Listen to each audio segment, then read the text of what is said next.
Have you all ever watched a show where no matter what it is, as soon as you watch it, you're almost immediately hooked? Well, that's actually how I felt about One Punch Man. But why is that? Well, let's talk about it.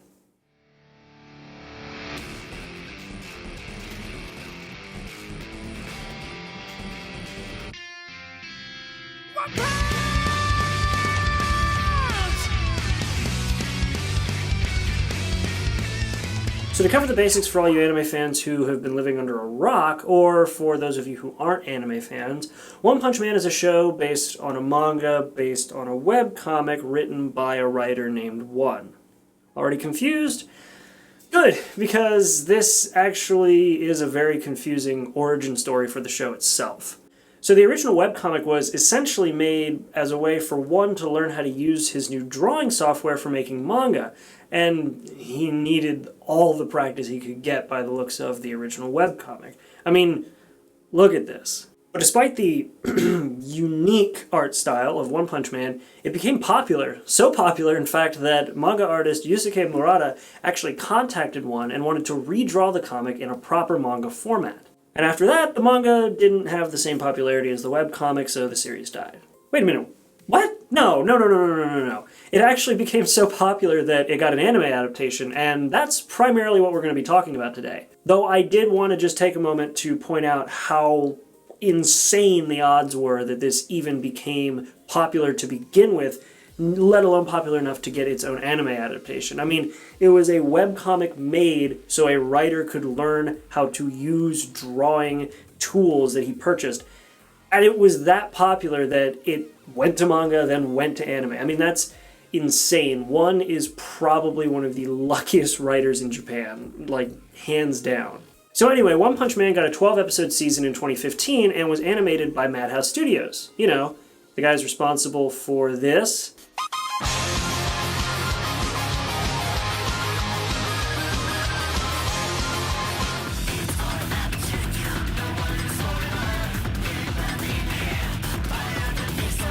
And this.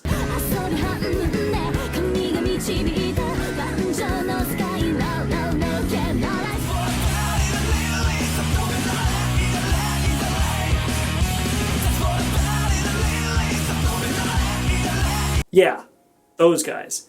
Taking One Punch Man to its final form. And what was its final form? Well, it was one of the best superhero satirization action animes ever. I don't even know if that's a real genre, but it was that, if anything. So when it comes to the story, we primarily follow the man himself, Saitama, who has basically trained himself to become the strongest hero ever, and he is just a hero for fun, as he says many times. He's so strong, in fact, that he can defeat any enemy with just one punch.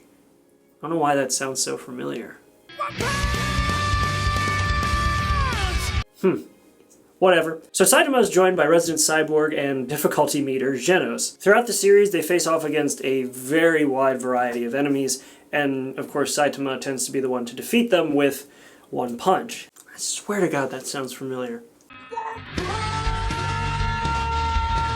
But what makes this kind of story so great is that while being able to defeat any enemy with a single punch sounds like a quick way to make a series boring, the way they go about it is brilliant. Saitama is so good at what he does that everyone thinks he's a fake who keeps stealing the glory from other heroes and winning the fight after the enemies have already been worn down by the heroes. So while Saitama is literally a god among men in this world, the world treats him unfairly because of this power. And this keeps him from advancing as a hero. This immediately takes this overpowered character and makes him sympathetic. And I love that about this series because there aren't many shows that can do that. In fact, it's very hard to make shows that properly make an overpowered character feel sympathetic. See In Another World with My Cell Phone to understand what I mean. So now that we've talked a bit about Saitama, let's talk about the other one, Genos. So earlier I called him a difficulty scale, and there's a reason for that. When you have a character as strong as Saitama, it is often difficult to measure the power of an enemy when they're on screen, especially when the main hero can just take them out with one punch. So Genos, along with a handful of other heroes, essentially exist to give you, the viewer, an idea of how powerful the enemies are as they fight, and usually get destroyed during that fight. All these factors combined makes the storytelling and character structure of this show one of the best, which is really impressive considering that it's basically a practice comic for a budding manga writer. Again, I can't get over that fact that it came from a poor, crudely drawn webcomic. I love it. It's just... Anyway, something else I mentioned earlier was that the show was animated by Madhouse Studios. So yeah, it looked pretty damn good. In fact, they even got Yutaka Nakamura to animate the cinematic fight scene for the end of the season, and look at that. It looks amazing. I'm a huge fan of his animation style, but this was incredible. Overall, the look of the show is a far cry from its original source material, but it's not afraid to take nods at where it came from. So obviously the show as a whole is fun to watch, and the visuals are fun to look at, but how does it sound? Because that can really make or break a show.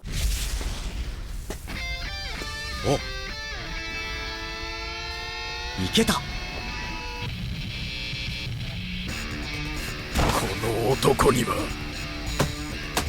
It sounds amazing. The soundtrack is so hyped, and it should be. It's paired with the most hyped show to come out in 2015.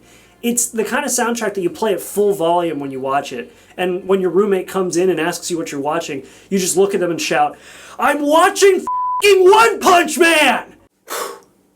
Yeah, it's that good. All in all, if you haven't watched the show yet, whether you're an anime fan or not, it is absolutely worth it. It's genuinely funny in every way.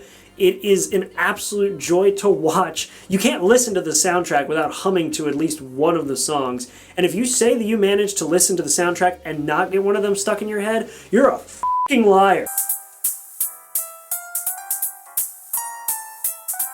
Sorry, I just get really excited about this show.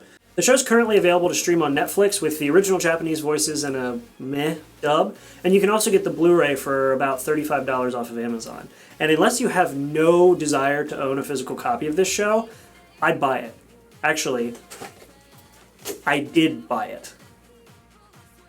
So those are my thoughts on the incredible and funny and incredibly funny series One Punch Man. Thanks for watching, guys, and if you guys aren't aware of how this is going to be working, I will put up a poll of 3 different shows each month, and I will try to do them on a weekly basis.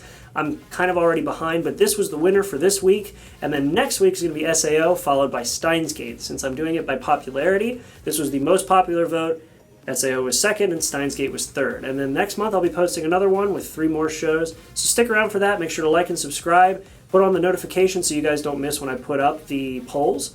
And apart from that, leave a comment letting me know what you guys think. Do you like this format? I really like doing these videos. It's been a long time since I've done one, so I hope you guys like it. And apart from that, I'll see you all in the next video. Make sure to be there, and have a good one.